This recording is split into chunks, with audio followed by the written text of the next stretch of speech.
ஆண்டவர் உங்களோடு இருப்பாராக.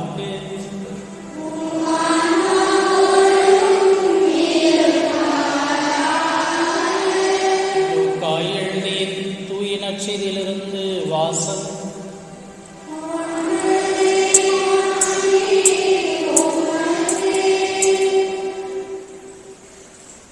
பிரிவு 24 இறைவாக்கியங்கள் 35 தொடங்கி 48 முடியும். அக்காலத்தில் சீடர்கள் வழியில் நிகழ்ந்தவற்றையும் இயேசு அப்பத்தை பிட்டுக் கொடுக்கும்போது அவரை கண்டுணர்ந்து கொண்டதையும் அங்கு இருந்தவர்களுக்கு எடுத்துரைத்தார்கள். சீடர்கள் இவ்வாறு பேசிக் கொண்டிருந்த போது இயேசு அவர்கள் நடுவில் நின்று, உங்களுக்கு அமைதி உரித்தாகுக என்று அவர்களை வாழ்த்தினார். அவர்கள் திகிலுற்று அச்சம் நிறைந்தவர்களாய் ஒரு ஆவியை காண்பதாய் நினைத்தார்கள். அதற்கு அவர், நீங்கள் ஏன் கலங்குகிறீர்கள்? ஏன் இவ்வாறு உங்கள் உள்ளத்தில் ஐயம் கொள்கிறீர்கள்? என் கைகளையும் என் கால்களையும் பாருங்கள், நானேதான். என்னை தொட்டு பாருங்கள், எனக்கு எலும்பும் சதையும் இருப்பதை காண்கிறீர்களே, இவை ஆவிக்கு கிடையாதே என்று அவர்களிடம் கூறினார். இப்படி சொல்லி தம் கைகளையும் கால்களையும் அவர்களுக்கு காண்பித்தார். அவர்களோ மகிழ்ச்சி மேலிட்டு நம்ப முடியாதவர்களாய் வியப்புக்குள்ளாகி இருந்தார்கள். அப்போது அவர் அவர்களிடம், உண்பதற்கு இங்கே உங்களிடம் ஏதேனும் உண்டா என்று கேட்டார். அவர்கள் வேக வைத்த மீன் துண்டு ஒன்றை அவரிடம் கொடுத்தார்கள். அதை அவர் எடுத்து அவர்கள் முன் அமர்ந்து உண்டார். பின்பு அவர் அவர்களை பார்த்து, மோசே சட்டத்திலும் இறைவாக்கினர் நூல்களிலும் திருப்பாடல்களிலும் என்னை பற்றி எழுதப்பட்டுள்ள அனைத்தும் நிறைவேற வேண்டும் என்று நான் உங்களோடு இருந்தபோதே உங்களுக்கு சொல்லியிருந்தேனே என்றார். அப்போது மறைநூலை புரிந்து கொள்ளுமாறு அவர்களுடைய மனக்கண்களை திறந்தார். அவர் அவர்களிடம், மெசியா துன்புற்று இறந்து 3ஆம் நாள் உயிர்த்தெழ வேண்டும் என்றும் பாவ மன்னிப்பு பெற மனமாறுங்கள் என எருசலேம் தொடங்கி அனைத்து நாடுகளிலும் அவருடைய பெயரால் பறைசாற்றப்பட வேண்டும் என்றும் எழுதியுள்ளது. இவற்றுக்கு நீங்கள் சாட்சிகள் என்றார்.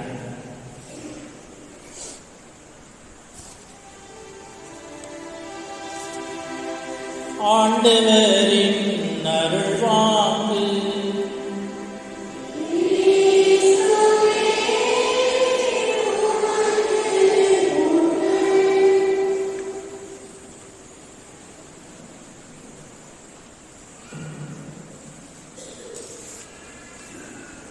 அமெரிக்க நாட்டில்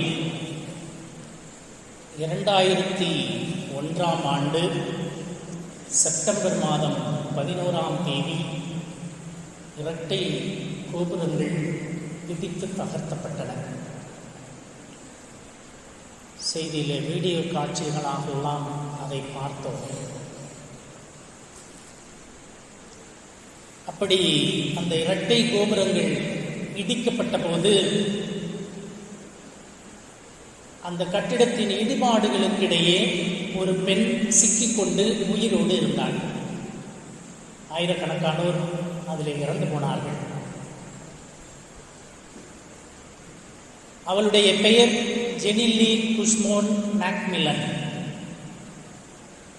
இந்த பெண் தான் வாழ்ந்தபோது தாறுமாறாக வாழ்ந்தவள். குடிப்பழக்கத்திற்கு அடிமையானவள். தான் கால் போன போக்கில் மனம் போன போக்கில் எல்லா பாவங்களையும் செய்தவள். அப்படியாக வாழ்ந்த அவள் அந்த கட்டிடத்தின் இடிபாடுகளுக்குள்ளே சிக்கி உயிரோடு இருக்கிறாள். என்னை எப்படியாவது காப்பாற்றி விட மாட்டார்களா என்று தவிக்கிறாள். கட்டிடத்தின் இடிபாடுகளிடையே எந்திரங்களை கொண்டு இடிபாடுகளை அகற்றி பிணங்களை எடுத்துக் கொண்டிருக்கிறார்கள். அந்த பெண் உயிரோடு அங்கே இருக்கிறாள். அவள் அப்பொழுது கடவுளை நினைக்கிறாள். இயேசுவே, நான் பாவி, இதுவரை நான் தாறுமாறாக வாழ்ந்து விட்டேன், எனக்கு ஒரு வாய்ப்பு கொடு, என் உயிரை காப்பாற்றும் உமக்கு சாட்சியாக நான் வாழ போகிறேன், நான் வாழ ஆசைப்படுகிறேன், நான் உயிர் பிழைத்தால் உம்முடைய சாட்சியாக நான் வாழ்வேன் என்று அவள் ஜெபிக்கிறாள். அவள் காப்பாற்றப்பட்டால், உயிரோடு வெளியே எடுக்கப்பட்டால், இப்பொழுது ஒரு சிறந்த சாட்சியாக இயேசுவை பற்றி போதித்துக் கொண்டிருக்கிறாள். ஆண்டவர் இயேசுவில் அருமையான சகோதர சகோதரிகளை, பாவ மன்னிப்பு பெற மனமாறுங்கள் என்று இன்றைய நற்செய்தியின் வழியாக ஆண்டவர் நம்மை அழைக்கிறார். பாவ மன்னிப்பு பெற மனம் மாறுங்கள் என்று இயேசு அழைக்கிறார். நாம் பாவ மன்னிப்பு பெற வேண்டும் என்றால் மனம் மாற வேண்டும். சில நேரங்களில் நம்ம மனிதர்களிடையே பேசும்போது நான் பார்த்துருக்கிறேன், ஏதாவது ஒரு தப்பு பண்ணிட்டு சாரி கேட்டால் சும்மா சாரி எல்லாம் கேட்டுக்கிட்டு இருக்காரு, எதுக்கு எடுத்தாலும் சாரி சாரின்னு சொல்றது, திருப்பி திருப்பி அதே பண்றது. சாரி என்பது வார்த்தையாக இருக்கக்கூடாது, மன்னிப்பு என்பது வார்த்தையாக மட்டும் இருக்கக்கூடாது. நீங்கள் மனம் மாறியவர்கள் என்பதை மன்னிப்பில் காட்டுங்கள். எப்படி? பாவ மன்னிப்பில் காட்ட வேண்டும். நான் பாவ மன்னிப்பு பெற வேண்டும், மற்றவர்களை மன்னிக்க வேண்டும். மன்னிப்பு பெறுவதும் மன்னிப்பு கொடுப்பதும் தான் நான் மனமாறியவன் என்பதற்கான அடையாளம். அதைத்தான் இன்றைய நற்செய்தியிலே ஆண்டவர் இயேசு சொல்கிறார். நீங்கள் மனமாறியவர்கள் என்பதை பாவ மன்னிப்பு பெற மனம் மாறுங்கள் என்று சொல்லி அழைக்கிறார். நீங்கள் பாவ மன்னிப்பு பெற வேண்டும் என்றால் மனம் மாறுங்கள் என்று அழைக்கிறார். ஒரு புத்தகம் அதிகமாக பலரும் வாசித்த ஒரு புத்தகம், பலருடைய கைகளில் மதங்களை தாண்டி பலரும் வாசிக்கின்ற ஒரு புத்தகம், the power of positive thinking என்று ஒரு புத்தகம். 17 வால்யூம்ஸ், 17 புத்தகங்கள் வால்யூம்ஸ் எழுதியிருக்கிறார். அதை எழுதியவர். எப்பயாவது நீங்கள் புத்தக கடைகளுக்கு, நம்ம புத்தக கடைகளுக்கு, பெரிய கடைகளுக்கெல்லாம் போனீங்கன்னா பார்க்கலாம் அந்த புத்தகத்தை. 17 வால்யூம் எழுதியிருக்கிறார். The power of positive thinking, நேர்மறை சிந்தனையின் சக்தி என்று சொல்லலாம். அதை எழுதியவர் மெத்தாடிஸ்ட் சபையைச் சேர்ந்த நார்மன் வின்சென்ட் பீல் என்கிற ஒரு போதகர். மெத்தாடிஸ்ட் சபையைச் சேர்ந்த ஒரு போதகர் இந்த புத்தகத்தை எழுதியிருக்கிறார். 1952ஆம் ஆண்டு எழுதியதாக சொல்லப்படுகிறது. அந்த புத்தகத்தில் பல விஷயங்களை சொல்லுகிறார். உன்னையே நீ நம்பு, அதுக்கு தலைப்பெல்லாம் அப்படித்தான் எழுதியிருக்கிறார். உன்னையே நீ நம்பு, அமைதியான சிந்தனை நம்பிக்கையை உருவாக்கும், இறைவேண்டலின் சக்தியை உணர்ந்து பார், புலம்புவதை கைவிடு, தோல்வியை நம்பாதே, இப்படியெல்லாம் சொல்லிட்டு போறார். எனக்கு பிடிச்ச ஒரு வாக்கியம், அந்த புத்தகத்தில் எனக்கு பிடித்த ஒரு வாக்கியம். அவர் சொல்றார், கடவுளின் பெரிய செயல்களை எதிர்பார்த்தால் பெரிய நன்மை வரும் என்று சொல்கிறார். கடவுளின் பெரிய நன்மைகளை எதிர்பார்த்தால், பெரிய செயல்களை எதிர்பார்த்தால் பெரிய நன்மை வரும் என்று சொல்கிறார். ஆங்கிலத்தில் அருமையாக சொல்றார். அதுக்கு பேர் மிரக்கிள் பிரின்சிபல் என்று சொல்லுகிறார். இந்த வசனத்தை சொல்லுவதற்கு மேலே தலைப்பில் இப்படி சொல்லுகிறார், மிரக்கிள் பிரின்சிபல் என்று சொல்லுகிறார். அதிசயம் நடப்பதற்கான பிரின்சிபல் என்ன? வழிமுறை அப்படின்னு சொல்லலாம். அதிசயம் நடப்பதற்கான வழிமுறை என்னன்னு சொன்னா, கடவுளின் பெரிய செயல்களை எதிர்பார், கடவுளின் பெரிய செயல்களில் நம்பிக்கை வை, கண்டிப்பாக நன்மைகள் நடக்கும். கடவுள் எனக்கு அதிசயம் செய்வார் என்று நம்பினால் உனக்கு அதிசயம் நடக்கும் அப்படின்னு சொல்றார். ஆண்டவர் இயேசுவில் அருமையான சகோதர சகோதரிகளை, நம்பிக்கையற்று கிடந்த சீடர்களுக்கு நம்பிக்கை ஊட்டுகிறார் இன்றைய நற்செய்தியில் ஆண்டவர் இயேசு. அவர் செத்து போயிட்டாரு, இனிமே அவ்வளவுதான், வாருங்கள் மீன் பிடிக்க போகலாம், பழைய வேலையை நம்ம ஆரம்பிப்போண்டா, இந்த ஆளை நம்பினது வேஸ்ட்டு, செத்து போயிட்டார், இவரை நம்பணும். அரசவையில் இப்போ எலெக்ஷன் வருது, எந்த சீட்டு கொடுப்பான் அப்படின்னு சொல்லி எதிர்பார்க்குற மாதிரி நமக்கு ஒரு சீட்டு கொடுப்பாரு, நமக்கு ஒரு மந்திரி போஸ்ட் கொடுப்பாருன்னு எதிர்பார்த்தோம். இந்த ஆள் நம்மளை விட்டுட்டு போயிட்டார், வாருங்கள் மீண்டும் மீன் பிடிக்க போவோம் அப்படின்னு சொல்லி பேதுரு சென்றார். நாங்களும் வருகிறோம் அப்படின்னு சொல்லிட்டு பின்னாடி போனாங்க. அப்படி போய் நம்பிக்கையற்றிருந்த சீடர்களுக்கு நம்பிக்கை ஊட்டுகிறார். எப்படி நம்பிக்கை ஊட்டுகிறார்? அவங்க முன்னாடி போய் நிற்கிறாரு. இந்த ஆளுகளுக்கு எப்போதும் போல மனித இயல்பு தானே, அது பூதம் ஆவி அப்படின்னு தான் நினைச்சாங்க. செத்து போன ஆள் எப்படி உயிரோட வர முடியும்? அது ஆவியாத்தான் இருக்கும் அப்படின்னு நினைக்கிறாங்க. நான் ஆவி இல்லை, என்ன பாரு, என் மூஞ்சியை பாருன்னு அவர் சொல்லலை. என்ன பாருங்க, என் மூஞ்சியை பாருங்க, நான் தான் அப்படின்னு சொல்லலை. என் கைகளை பாருங்கள், என் கால்களை பாருங்கள், ஆணிகளால் உண்டான இந்த காயங்களை பாருங்கள், நம்புங்கள் என்று சொல்லி நம்பிக்கை ஊட்டுகிறார். சிலுவையில் இருந்துதான் மீட்பு, இந்த காயங்களில் இருந்துதான் உங்களுக்கு மீட்பு, இந்த காயங்களில் இருந்துதான் உங்களுக்கு விடுதலை. ஆகவே இந்த காயங்களை பாருங்கள், தொட்டு பாருங்கள் என்று சொல்லுகிறார். இன்னும் நம்ப மாட்டாங்கன்னு சொல்லிட்டு என்ன பண்றாரு? திங்கிறதுக்கு ஏதாவது இருக்காடான்னு கேட்கிறாரு. சாப்பிட்றதுக்கு ஏதாவது இருக்கா? நான் ஆவின்னு நினைச்சுக்கிட்டு இருக்காத, நான் உயிரோட வந்துட்டேன். சாப்பிட்றதுக்கு ஏதாவது இருக்கா? வேக வைத்த மீன் தொண்டை கொடுத்தார்கள், அவர்கள் முன் அமர்ந்து சாப்பிட்டார் என்று இந்த நற்செய்தி சொல்கிறது. நம்பிக்கை ஊட்டுகிறார். மிராக்கிள் பிரின்சிபல், அதிசயத்தை ஆண்டவர் செய்வார் என்று நம்பு, அவர் அதிசயங்களை செய்வார். அற்புதங்களை ஆண்டவர் செய்வார் என்று நம்பு, அவர் அற்புதங்களை செய்வார். நம்பிக்கை ஊட்டுகிறார் சீடர்களுக்கு. ஆண்டவர் இயேசுவில் அருமையான சகோதர சகோதரிகளை, துவண்டு போயிருந்த சீடர்கள் எழுந்து நற்செய்தியை அறிவிக்க துவங்குகிறார்கள். கடந்த வெள்ளிக்கிழமை வாசிக்கப்பட்ட முதல் வாசகம் திருத்தூதர் பணிகள் 5வது பிரிவு 34 தொடங்கி 42 முடிய இறை வாக்கியங்கள். அங்கே இப்படி ஒரு வாக்கியம் வருகிறது. சீடர்கள் இயேசுவை பற்றி அறிவிக்கிறார்கள். திருத்தூதர்கள் என்ன நடக்கிறது? பின்பு அவர்கள் திருத்தூதர்களை அழைத்து, பரிசேயர்களும் மறைநூல் அறிஞர்களும், பின்பு அவர்கள் திருத்தூதர்களை அழைத்து அவர்களை நைய புடைத்து, அப்படின்னா நம்ம ஆளுக சொல்றோம்ல, வெளுன்னு வெளுத்து விட்டாங்க, அடிச்சு வெளுத்துட்டான்னு சொல்றோம்ல, அதுதான் ஒரு வார்த்தையில் போட்டிருக்காங்க. நைய புடைத்து, நைய புடைத்து இயேசுவை பற்றி பேசக்கூடாது என்று கட்டளையிட்டு விடுதலை செய்தனர். இயேசுவின் பெயரை முன்னிட்டு அவமதிப்புக்கு உரியவர்களாக கருதப்பட்டதால் திருத்தூதர்கள் மகிழ்ச்சியோடு தலைமை சங்கத்தை விட்டு வெளியே சென்றார்கள். அடிக்கிறான், அடியை வாங்கிட்டு என்ன பண்ணாங்களாம்? மகிழ்ச்சியோடு வெளியே சென்றார்களாம். அடியை வாங்கிட்டு அழுதுகிட்டு போகல, அவமானப்பட்டு போகல, அசிங்கப்பட்டு போகல, வெக்கப்பட்டு போகல. அடியை வாங்கி கொண்டு நைய புடைத்தார்கள் என்று நற்செய்தி சொல்கிறது. அடியை வாங்கி கொண்டு அவர்கள் மகிழ்ச்சியோடு தலைமை சங்கத்தை விட்டு வெளியே சென்றார்கள். காரணம், அவர்கள் இயேசுவின் பொருட்டு அவமதிப்புக்குள்ளானார்கள் என்று பதிவு செய்கிறார் திருத்தூதர் பணிகள் நூலில். ஆண்டவர் இயேசுவில் அருமையான சகோதர சகோதரிகளை, கிறிஸ்துவின் சாட்சிகளாக வாழ நாம் அழைக்கப்பட்டிருக்கிறோம். பாவ மன்னிப்பு பெற மனமாறுங்கள் என்று அழைக்கிற ஆண்டவர் இயேசு, நீங்கள் என் சாட்சிகள் என்று சொல்லி நம்மை அழைக்கிறார்.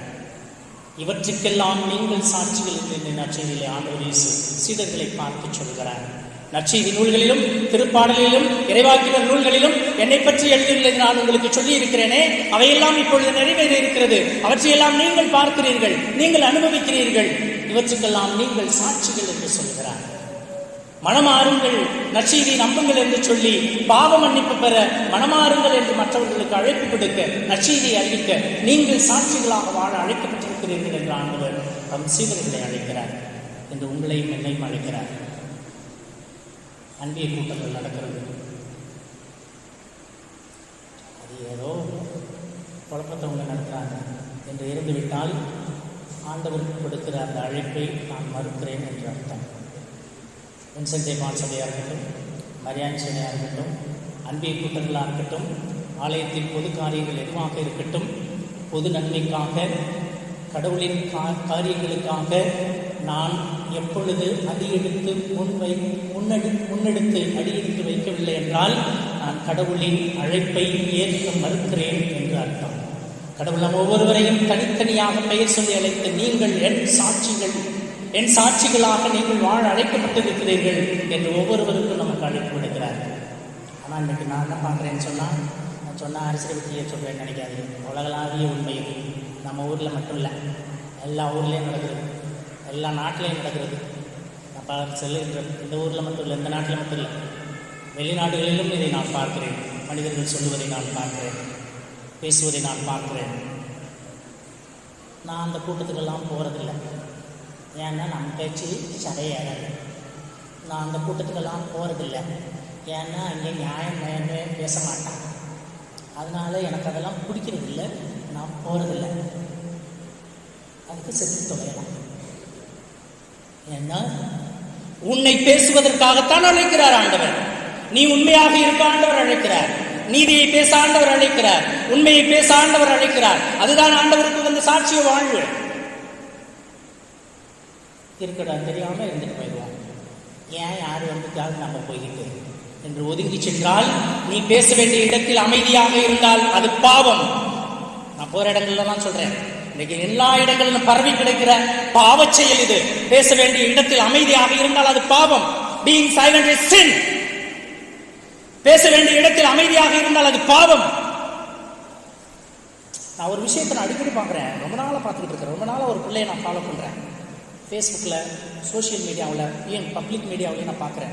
நந்தினின்ட்டு ஒரு பிள்ளை, நீங்களும் பார்த்துருக்கலாம், லாயர். அவளுடைய தங்கச்சியும் நிரஞ்சனின்னு நினைக்கிறேன் அந்த பிள்ளை பேர். 2 பிள்ளைங்க. அவங்க அப்பா, அவங்கள நான் பார்த்துருக்குறேன். ரோட்டில் மெய்யூருக்கு போகும்போது ஒரு தடவை நான் ரோட்டில் பார்த்துருக்கேன். மதுரைக்கு போகும்போது அவங்கள்ட்ட பேசியிருக்கேன். மதுரையில் ஆரம்பித்து டெல்லி வரைக்கும் அந்த பிள்ளை போராடுறான்.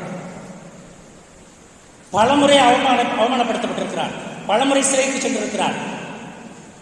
இவிஎம் மிஷினை ஒளி, குடிய ஒளி, டாஸ்மாக் ஒளி, என்னென்னலாம் நாட்டில் அநியாயம் நடக்குதோ ஒவ்வொன்றுக்காகவும் பெருசாலாம் இருக்காது. ஒரு அட்டையில் எழுதி, கையாலே அட்டையில் எழுதி பிடிச்சிக்கிட்டு தான் போராடுறான். யாருக்காக அந்த பிள்ளை போராடுறா? அவள் செத்த பிறகு நொந்தினி வீர பெண்ணுன்னு சொல்லி அவார்டு கொடுப்பாங்க.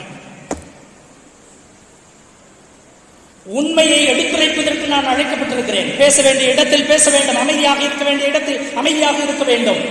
பேசாமல் இருப்பது பாவம். நான் ஒதுங்கி செல்வதற்காக அழைக்கப்படவில்லை. சீடர்கள் சொல்லுகிறார்கள், நாங்கள் கண்ணால் கண்டதையும் காதால் கேட்டதையும் தொட்டு உணர்ந்ததையும் எங்களால் அறிவிக்காமல் இருக்க முடியாது. எங்களால் இருக்க முடியாது. கடவுளுக்கு கீழ்ப்படிவதா, உங்களுக்கு கீழ்ப்படிவதா? கடவுளுடைய வார்த்தைகளுக்கு செவிசாய்ப்பதா, உங்களுடைய வார்த்தைக்கு செவிசாய்ப்பதா? எது நியாயம் என்பதை நீங்களே சொல்லுங்கள் என்று சீடர்கள் கேள்வி எழுப்புகிறார்கள். அவரை நைய புடைத்து அவர்களை வெளியே அனுப்பிய போதும் ஆண்டவர் இயேசுவின் பெயரால் அவமதிப்புக்குரியவர்களாக கருதப்பட்டதால், ஆண்டவர் இயேசுவின் பெயரால் அடிபட்டதால் மகிழ்ச்சியோடு அவர்கள் வெளியே சென்றார்கள் என்று நற்செய்தி சொல்கிறது. ஆண்டவர் இயேசுவில் அருமையான சகோதர சகோதரி, அதுதான் சாட்சிய வாழ்வு. நான் பேச வேண்டிய இடத்தில் பேச வேண்டும், செய்ய வேண்டிய இடத்தில் செய்ய வேண்டும். ஆண்டவர் என்னை அவருடைய சாட்சியாக வாழ அழைக்கிறார். அது அன்பியமாக இருக்கலாம், வின்சென்ட் பால் சபையா இருக்கலாம், மரியாதை சேனையா இருக்கலாம். எல்லா இடத்திலும் விவிலியம் தான் மையமாக இருக்க வேண்டும். அந்த இறைவார்த்தை தான் மையமாக இருக்க வேண்டும். அந்த இறைவார்த்தையின் அடிப்படையில் செயல் திட்டம் என்ன, நான் எதை செய்ய வேண்டும், இந்த அமைப்பில் என்னுடைய செயல் திட்டம் என்ன, இந்த இறைவார்த்தையின் அடிப்படையில் என்னுடைய செயல் திட்டம் என்ன என்று நீங்கள் பேசவும், அதை வாழ்ந்து காட்டவும், அவருடைய சாட்சியாக இருக்கவும் தான் ஆண்டவர் நம்மை அழைக்கிறார்.